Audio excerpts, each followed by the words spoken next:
Hello everyone, welcome back to the channel. In this video I'm going to create a quick in-depth comparison review between these two design tools platform, which is Kittl and Adobe Illustrator. So let's dive into it. So talking about Kittl is designed for ease of use, making it perfect for quick logo design, social media graphics, and branding project. It runs in the browser. It offers drag and drop editing, AI tools like background removal and vectorizations, and even it has a built-in brand kit for consistency. It's beginner friendly and great for business or creators who want professional looking designs without the steps learning curve.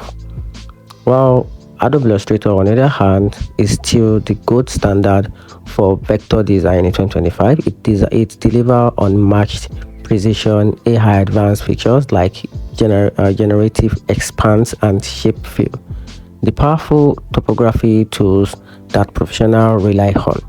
While it has a steeper learning curve and higher cost compared to Kittl, Illustrator is the best choice for detailed, complex project and industry level design work.